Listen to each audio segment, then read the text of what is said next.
Good evening. I'm sorry. Oh, there we go. I was going to say I'm sorry about the light, but sorted itself. Hi, everybody. Thanks for joining me again.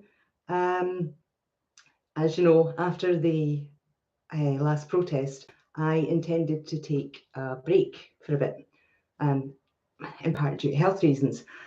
Unfortunately, that didn't happen because loads of stuff kicked off again behind the scenes. I did try to keep away from social media, obviously, just so that I could concentrate on what needed doing. Because of my current circumstances, the level of concentration is not what it would normally be, so it took a bit longer than planned. But anyway, I just thought it would be a good idea to come on tonight and just check in and keep everybody posted where I can. So there's a lot of stuff I still can't sort of give public updates about yet. I will as soon as I can, as I always promise. But right at this minute, there's a lot that I can't comment on in any great degree. But suffice to say, there's still loads going on in the background. The case is moving forward, and we do have some new people on board that I'll be talking about later on. But I thought it would be interesting to give you guys an idea of what we're up against in this campaign in Lark, more generally. So, you know, those of you who know, I'm no good with Twitter. I'm no good with tech generally. I don't do very well with it, but Twitter in particular, I'm absolutely rubbish. I just cannot work it. But a couple of things this week have been brought to my attention, and I thought it'd be interesting to have a look at them. So the first one was the advice again that I make all the documents public, on the basis of Luke saying tell everybody everything. This has kind of changed into, well, show everybody everything, that would be better. And the advice was leak it like the powerful do. Now, I responded on Twitter, I actually managed to do that, to say the powerful have protections that I don't. And that's just the fact of the matter. You know, I'm not like the powerful because they are protected when they do things like that, and I'm not. That was followed up by a statement that it is possible to put the documents in the public domain. So let me have a look at that one. It's absolutely true. It is possible to put the documents in the public domain. In the same way, it's possible to step in front of a moving train or jump out of a plane without a parachute. Yes, of course it can be done, but there are consequences. And all of these people pushing for me to put the documents out, make them public, and be damned with the consequences will not bear those consequences. There'll be no fallout for them. They've got nothing to lose by me making the documents public, obviously, but I do. So here's what the Law Society has to say about making the documents public from a data protection perspective.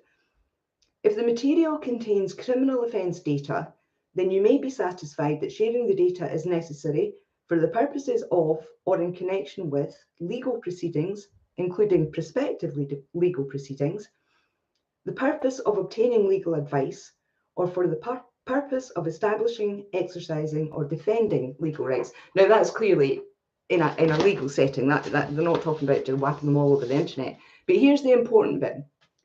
To decide if you have a legal basis, you must know what the third party intends to do with the material and the impact that may have on those data subjects. Well, making these files public would involve data about a number of people for whom I do not have permission to make that information public. Also, I'd have no legal basis for disclosing it on the basis of what you just heard. And I would have absolutely no way of knowing what third parties would do or would intend to do with the data. Now, that's only from the data protection perspective. The other side, which is the legal side, in terms of would I be committing an offence by making them public? It's a massively, massively confusing area of law, or areas of law. There are lots of them, and they kind of intertwine with each other, and it's a big legal mess. Until somebody comes to me and lays out the legislation in front of me that says there will be no legal repercussions on me for making those documents public, I will not be doing it. And I'm sorry if people don't like that, or they think I'm trying to hide stuff or whatever. It's not the case. I'm just not prepared to take the legal consequences when there's actually no need for that information to go public. I don't see how it would help Luke's case. I get that some people want more information than they've got. That's always going to be the case. But it's not something I'm prepared to do at the minute. And like I said, when somebody brings me the legislation and lays it down in front of me and says, there you are, there's where it guarantees there will be no comeback on you, then I will make everything public, which, as I've always said, I would love to do. So,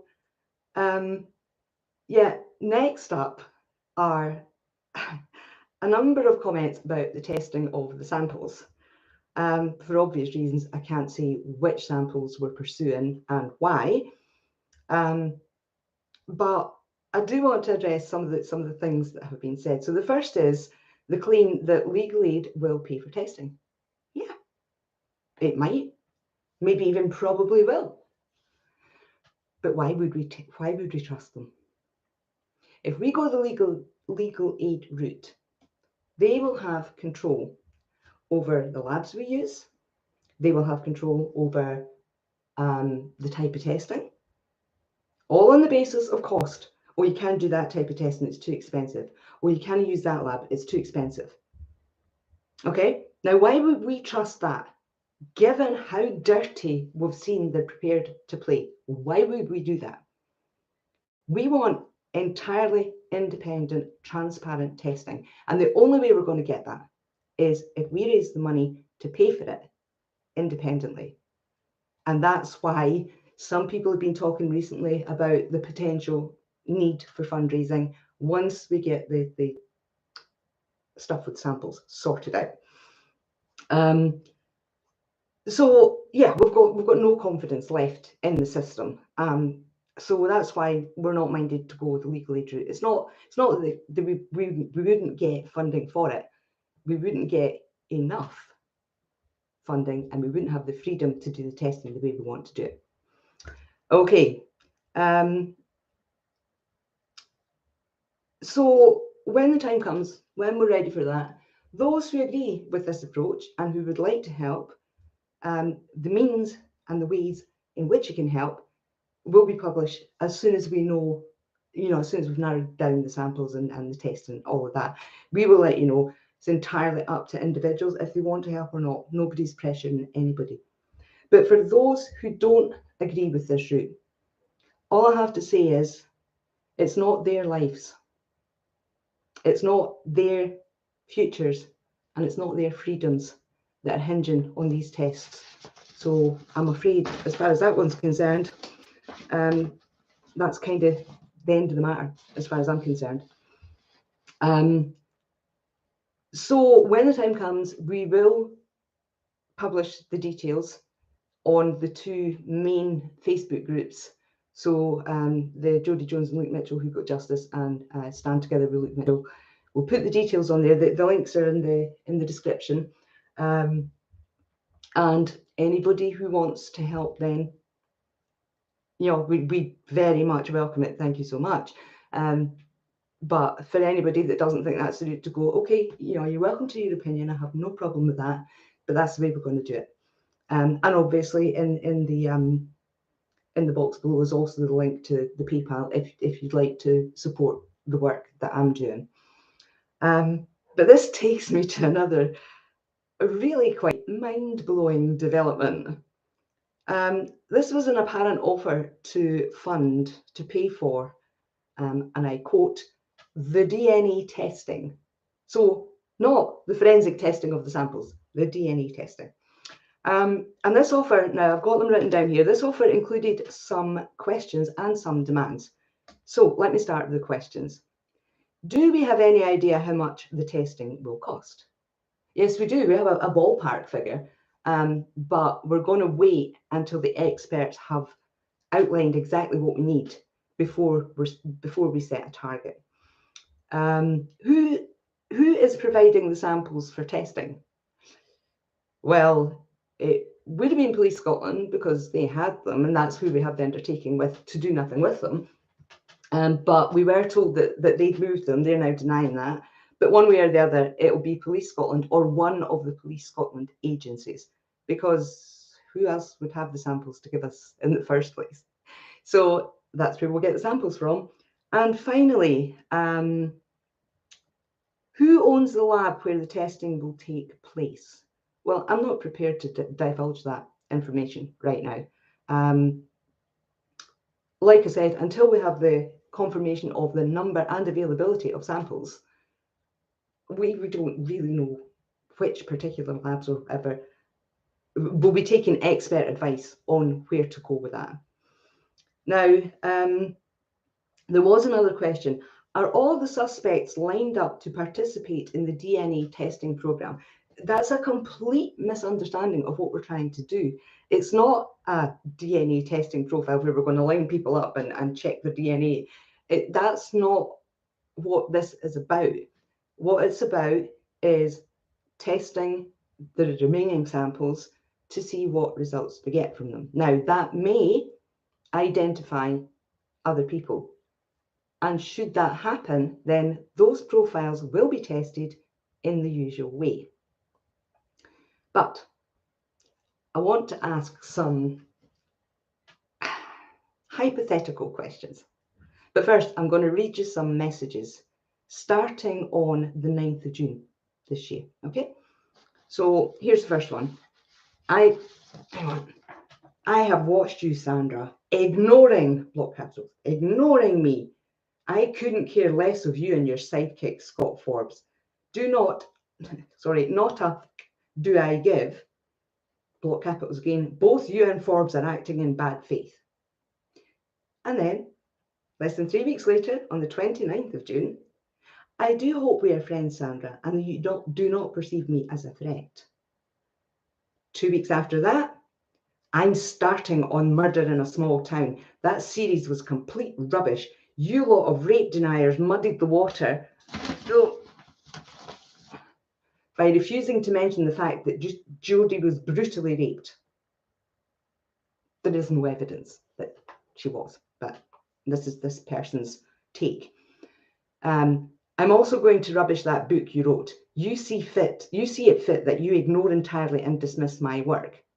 This is somebody I've had no contact with in well over a year. And then on Thursday, your stupid admin on your Facebook page defamed me earlier. I either get an immediate apology or I am going to launch an attack, and I want her name. That was Thursday. This morning, this same person messaged a friend of mine the following.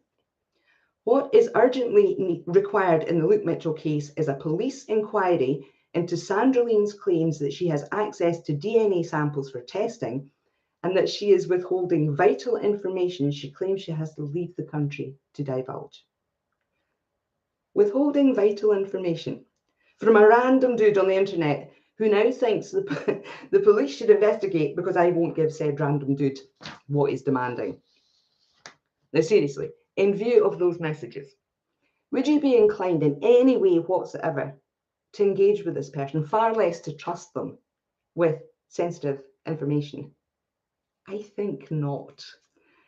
So, I mean, this person once messaged me 18 times in a row, starting at 5:25 and finishing at 6 o'clock in the morning. 5:25 a.m. this person started messaging. Bing, bing, bing, bing, bing, bing, bing. So, yeah, I won't be accepting any offers of assistance made in that particular way, and I'll be making no more comment or response to any of that. It's finished. But I just thought it'd be interesting to let you know the reality behind all of that. Somebody else had posted that there was a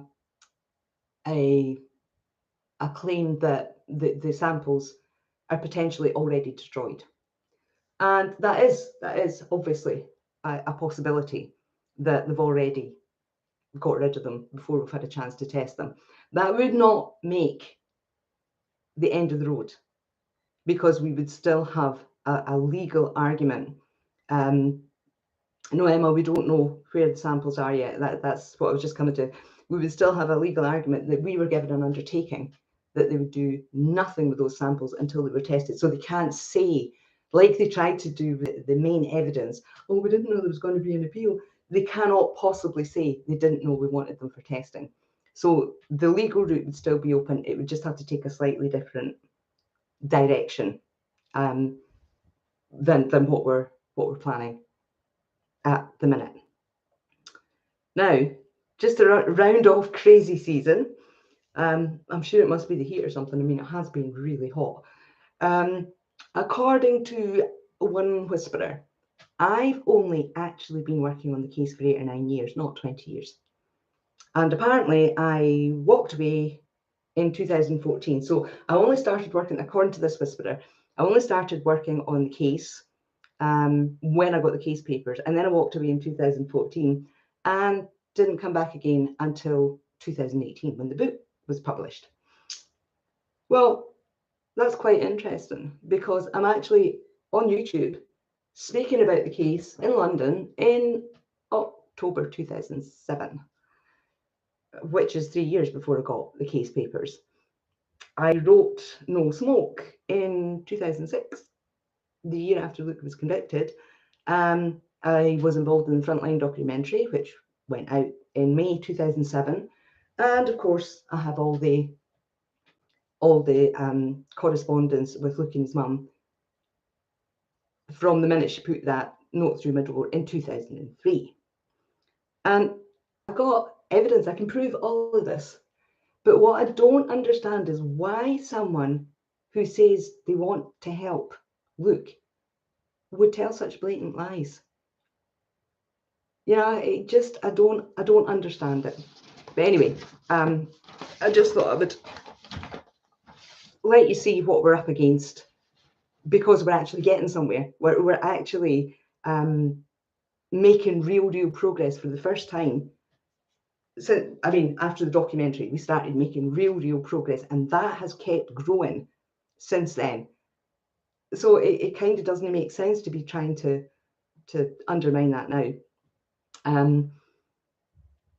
Incidentally, said whisperer has absolutely no qualms about using my work to promote their own online presence, but that's another story entirely. So, yeah, we have much more important stuff to be concentrating on at the minute. So one of the things that's proven to be really successful are these little mini pop-up protests. Huge shout out to Danny Justice and her sister, who took Luke to London on Saturday for the Falsely Accused event. I will be speaking to Luke on Thursday, so I'll tell him he had a great time in London.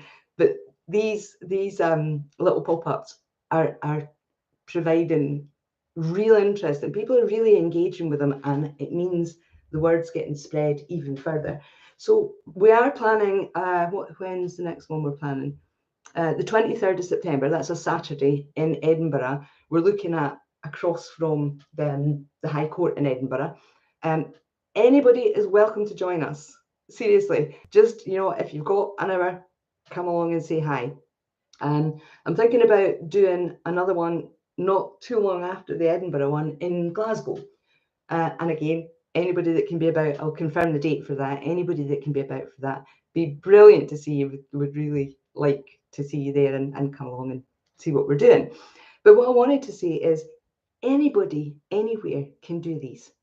All right, all you need is a t-shirt or a banner or a poster, the information leaflets in a bag, and just hand them out and get talking to people. It's really, really interesting, actually, how many people are interested and want to know more. So wherever you are in the country, if you want to help, get the word out there, get a group of you together. I wouldn't say anybody do it on your own, just for safety. But, get a little group of you together, and wherever you are in the country, take it to them, take it to the people, and you tell them what this is all about. It's a great opportunity to help spread the word.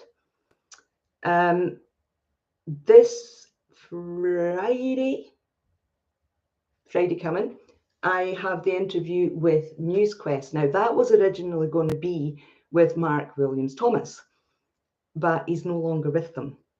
So the interview is still going ahead, and I don't believe, I've just forgotten the name of the gentleman that's doing the interview, but he's another, he's an ex-policeman that now looks into injustice and miscarriage of justice and everything. So I'm really looking forward to that. I will put the details and the links and everything up when I've got them, when I get the final confirmation. But that will be taking place this Friday coming. So I also have a couple of meetings this week with some people that I think can be really, really influential in moving this case forward. I can't tell you who they're with just at the minute, because these people haven't given me permission to say that they're going to be involved. So once I have that permission, again, I will let everybody know and point you in the direction of whatever work they're doing on the case. Oh yeah, I had a bit of an idea, so I'm just going to run this past you guys. Innocence Betrayed came out in October 2018, so almost exactly 5 years ago. And so much has changed since then, as we know. So what I thought might be interesting is to do a series of YouTubes like this, doing a couple of chapters at a time, or a chapter at a time, looking at what we knew in 2018, looking at what's changed, and then answering questions that have arisen out of that. And just doing that as a weekly series until the book's covered. I don't know who'd be interested, if anybody, but if you'd be interested in something like that, let me know in the comments.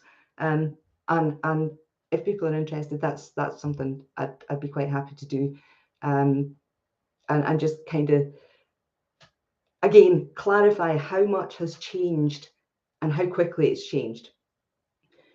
We also have some other experts and professional people, again, working behind the scenes, and again, can't quite name them right now. When I can, we'll get that out as well. So yes, there's still loads going on. There's still loads we can do to keep bringing people to the central information, the really important facts. I know things get a bit messed up and people run off all sorts of ideas and everything, but the important thing here is facts, facts, facts, facts, facts. We have to keep putting those facts out, and they have to be consistent. Luke has had his phone calls restored, you'll be pleased to hear, to everybody except me. Well, we kind of saw that one coming, but I can visit him face to face. I'm going to be seeing him Thursday, so I can pass on information to him face to face. I think they just don't want him speaking to me on the phone in case we record his stuff and make it public again. And obviously I can't record him in the prison because I'm not allowed my phone in there.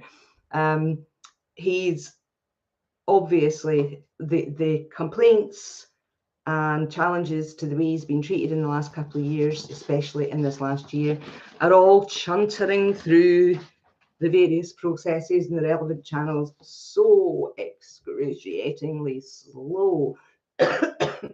Why are they always so slow in our justice processes?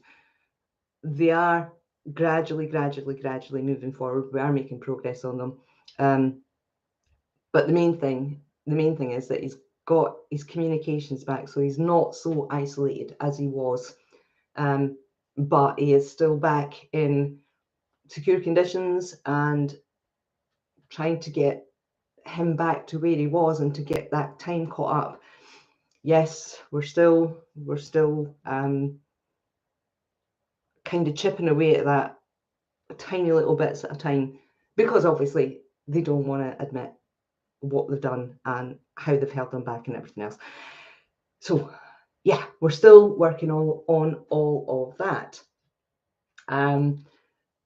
Luke is very, very well, and he's as strong as ever. We keep him up to date with exactly what's going on and when it's going on and who's responding with what. So he's kept as up to date in real time as it's humanly possible to do that, to make sure that he has all the information that he needs about what's going on his behalf, so that he can then instruct us where he wants to go with it next. So yeah, it's not an ideal situation, but we are getting somewhere gradually, slowly, but it is happening. And as I said earlier, there's a huge amount of work has been done over the last few weeks with regard to the remaining samples, what they are in particular, and which samples, identifying which samples are most likely to give us, how do I put this, usable results that can take us somewhere. Obviously, we're never ever going to be allowed to just test everything and see what they've got. That's never going to happen. Wouldn't happen in any other case either. It's not just Luke's. So we have to be really careful to make sure that we choose the samples that have got the biggest chance of taking the case forward and showing the things that we want to show, basically, that we hope the testing will turn up. So that's kind of all of the updates for now, but I want to finish with one last thing again. And I don't know how many times this is going to have to come up and how many times I'm going to have to say it, but I want to make my position on this absolutely 100% clear. I saw something, somebody asking about why, if we're complaining that it was wrong to publicly accuse Luke back then, why do we as campaigners think it's okay to accuse others now? And one of the responses was that it's different because Luke went to prison and none of the others have. I disagree entirely with that. I've no problem with people releasing entirely factual information about other people involved in the case.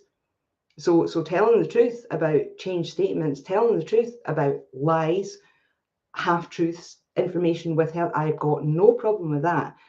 My problem is when that steps over into direct accusation. All of the information that we've turned up, none of it decisively proves that anybody else had anything to do with the murder. It raises questions, but it does not decisively prove that anybody had anything to do with the murder. And that's where I've stood since the beginning. So I'm just asking, please be careful. What was done to Luke was wrong back then. And to do it to anybody else now is still wrong. And there's an irony in that some of the people that are posting these things at the same time are posting some men's lives are being ruined on nothing but accusations and bemoaning the demise of the right to the presumption of innocence. We don't get to pick and choose who gets the right to the presumption of innocence. We never did. Everybody has that right, regardless.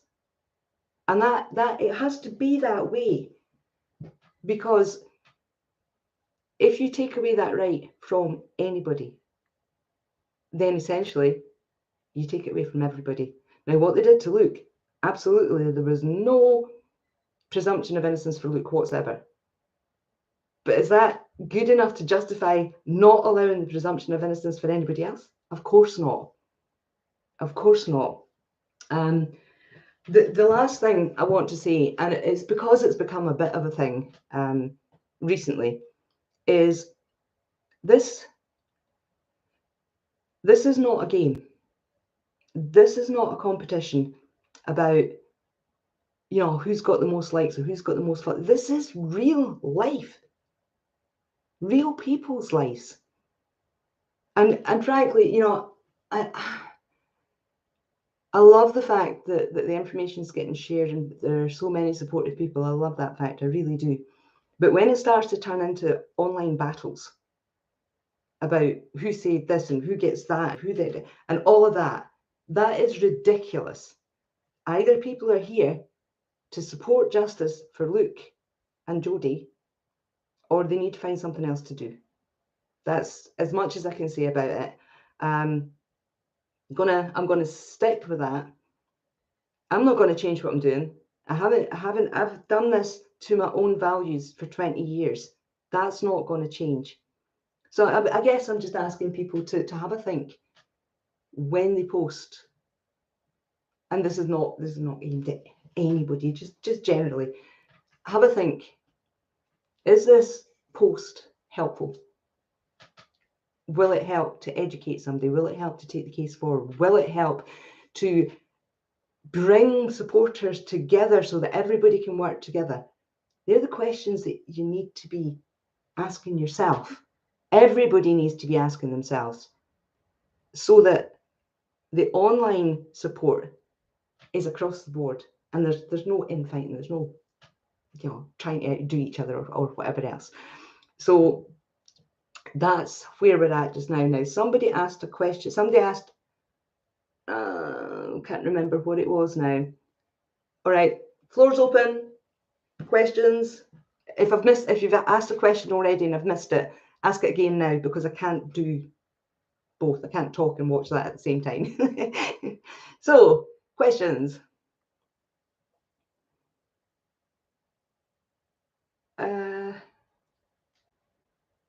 Virtue signaling isn't helping anyone. Yes, Amanda, I agree with that entirely. We're here. We've got a job to do. And the other thing is, we're all volunteers. We're all volunteers, me included. If people don't like the way the groups, the main groups, have decided to go about things, that's fine. That's fine. We're volunteers. You don't have to stay. James English, is there another? Jean, yes, I was supposed to call James and set up another one, and everything has just been so crazy. I've not had a chance to call him yet, so I will put that on my to-do list for the coming week and come back once I've spoken to James and see what we've got organised for that. It really is down to me. I was supposed to call him and I just didn't get a chance. When are the samples getting tested? William Scott. William, we are working with the scientists at the minute to break it down into the samples that are most likely to get us the results. We can't ask for testing until we've got that analysis done. So as soon as that's done, yes, it will then be a case of asking for the samples and setting up the testing, and I'll let you know when we have that information.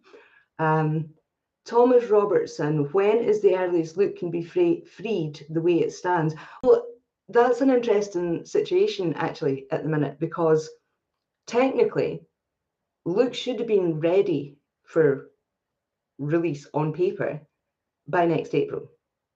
And by moving him to Greenock, that would have indicated that he was starting to progress towards release. We were never entirely convinced that it was. They just needed something. It needed it to look like something was being done. But at the minute, he's back in full security circumstances.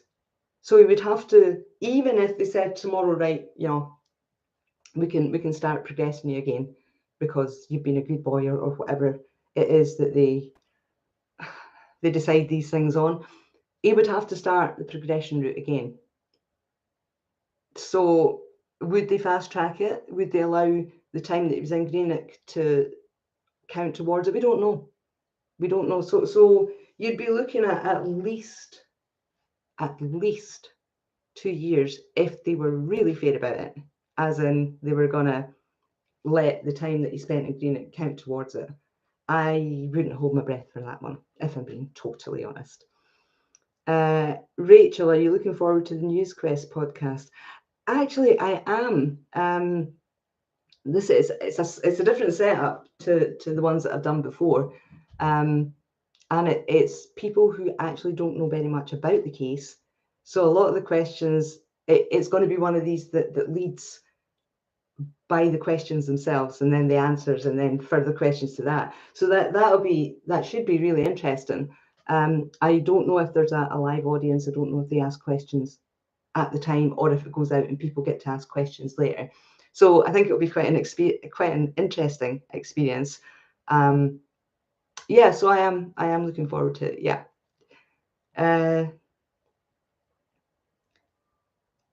Does Luke feel he will be released at some time, Paul Peter?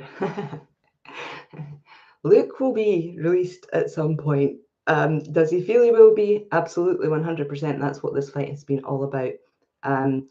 Constantly looking for ways to push them forward and to address the issues that put him there in the first place, and all the feelings and everything else that went down that route. So yes, he doesn't obviously kind of give himself a date, because that would just be to set himself up for horrendous disappointment. But yeah, he is absolutely determined. He will walk out there an innocent man, whatever that takes, and however long that takes.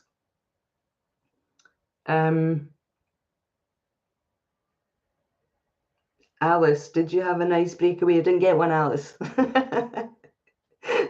I said at the very beginning that was the plan, but then something came up and I ended up having to try and work on that in the space in between. I did stay away from social media as much as I could, but no, I didn't get a break. Catherine, is Luke putting in another appeal soon? It wouldn't be an appeal, and it's something that I need to point out as well, because I noticed that there's information going around again now about Luke's appeal in 2011, and quotes for that are about the grounds of appeal that were turned down. The 2011 appeal wasn't an appeal, it was an application for permission to appeal to the Supreme Court for the Section 14 interview breaches. Nothing to do with the original appeal. So sorry, I digress. He would need to apply to the SCCRC, the Scottish Criminal Cases Review Commission, and there's no point in us doing that until the samples have been tested. So yes, once that's done, there will be another appeal, another application will go into the commission, and it's up to the commission to decide whether it's referred back to the Court of Appeal or not. Are you going to be pushing for the government to look at the petition again, as it's right up to over 29,000? Yes. Yes, we are. There's a lot of naysayers about the petition. A lot of people saying you didn't use the government petition format. Yeah, that's because we couldn't, because this subject isn't one that we can use that for. Yes, we will. I'm meeting some people this week for that exact discussion. So I will report back once that conversation's taken place. Gosh, careful now. Yeah, expect the worst and everything else is a bonus. Absolutely, Paul Peter. That's the way we have to look at everything here. Lulu, Luke has an army and corruption must come to an end. Yeah, and we need to not only highlight what's going on in Luke's case, but the similarities to what's happened in other cases. So look at Andy Malkinson and look at Luke's case. They are almost, with the exception of the crime, they are almost identical. The way the evidence was treated, the failure to test the DNA, the use of dodgy witnesses, all of that, almost identical. So, and this is what I think people need to understand, is by taking on a case like Luke's, we're not just taking on the case for Luke. It's for everybody else who may in the future find themselves in the same circumstances. The system needs to change. Definitely. Do you think they would allow an interview? Paul Peter, I'm not sure who you mean. Who would allow an interview?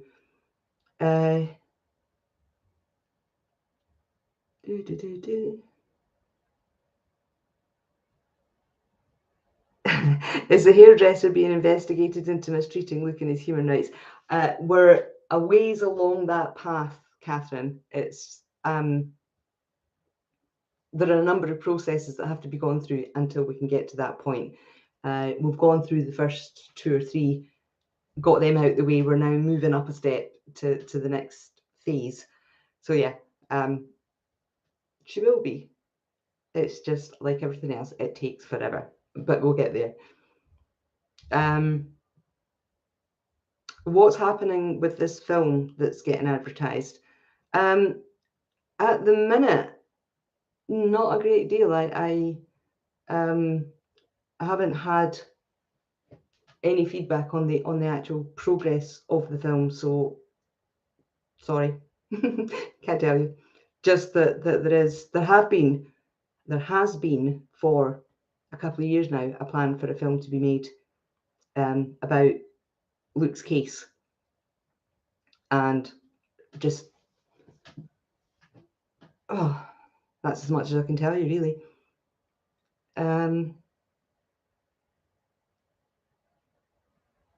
You only need to say one sentence to folk about Luke's case and they are shook. Yeah, who was that? Emma B. Yeah, for people who are open-minded enough just to hear and go, what? That is definitely the case. I think we have to face the fact now that the people who are still going, he's guilty, and all the rubbish, they're just never ever going to change their point of view. They've got no intention of changing the point of view, so there's not really any point in us wasting time on them. But certainly for people who know nothing about it, when you first start telling them, you see the looks of absolute, like, what? How could that happen? They're not allowed to do that. So that, again, that's a really good way to get people talking about it, is the belief that they couldn't possibly do what they've actually done.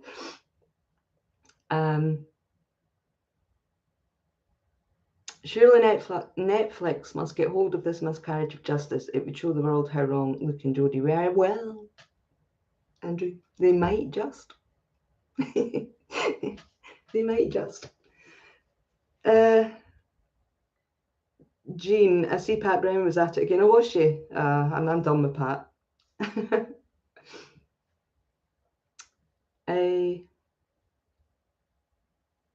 I've just answered that one.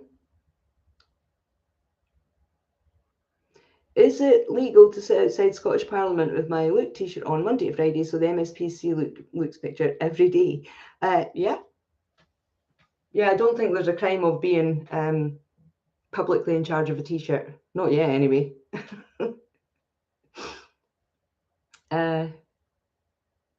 Emma got many of them looks in London at the weekend. I can imagine, especially given that the falsely accused thing was there. You know, most people, when it happens to them, think theirs is the worst they've ever experienced, the worst case they've ever heard of. And then when they hear about somebody else's case, they go, what? Yeah, they've gone even further. So, yeah, it's about education. It's about education. It's about teaching people that this is being done. It's being done in their names, and they don't even know about it. So for me, that's, yeah, it's always been one of the most important factors in this is education, teaching people. It could be them tomorrow. Catherine, I'll wave to them and behave. Good, as long as you behave. Brilliant. Well, we've been 45 minutes. Are there any more? Oh, hang on. I read this in the paper at the time, and they and the height made me think he was guilty. But after watching the films, etc., and having nothing on Luke, it's a joke. Mr. Bruno, thank you, because that tells us we're getting somewhere. The people that believed it all back then, who have now looked at everything else that's available and are changing their mind, that is really, really encouraging for us. Every time somebody that believed all the nonsense back in the day comes and looks at everything, and we are not asking anybody to believe us. We're saying, look at everything. Look at everything. And when people come back and go, oh God, oh no, I don't believe any of what I read back then, that lets us know we're getting there. So thank you. Really important. I think getting high profile people on board will elevate the chances of Luke getting justice. Yes, who was that? Les? I think that is another important factor, and we are working on that as well. Andrew Williams, when are you doing any more interviews or podcasts? Answered that earlier on. I've got one this Friday with NewsQuest, and I will be speaking to James English again in the not too distant future. I'm also doing one with the Central Club in Wales, but that has not been finalised yet. We need to get a date organised and everything, so I'll let you know when that's organised as well.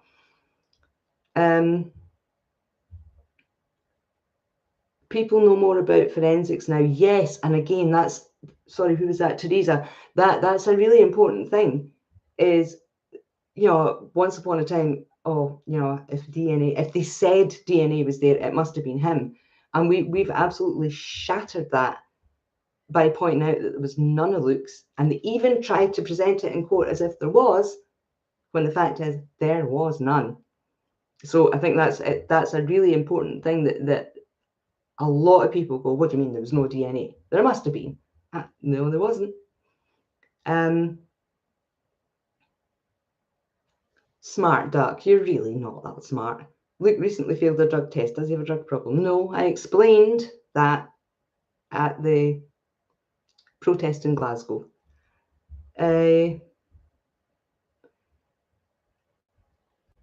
Was discussing how the crime scene was managed with my night shift colleague last night. She was horrified and aghast.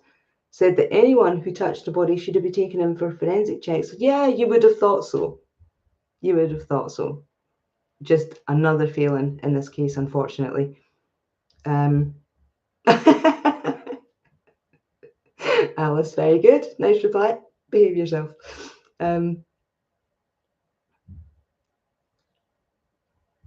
Yeah, so the questions about Luke seeing his mum, they've been answered as well. Does anybody have anything else to ask before we call it for tonight? No? We all done? Okay, once this is finished, if you can let me know in the comments actually on the YouTube channel who'd be interested in the series, doing the chapters from the books, and then we'll have a look at, we might put something out in the groups just to see what interest there is, and if people are interested in all of that, then we'll get that up and running as well. No matter what happens, they'll never repay his years lost. No, there's no winners in this. That's what I keep saying. There will never be any winners in this. And as Luke said, you know, it's just a case of making sure this can never happen to anybody else again.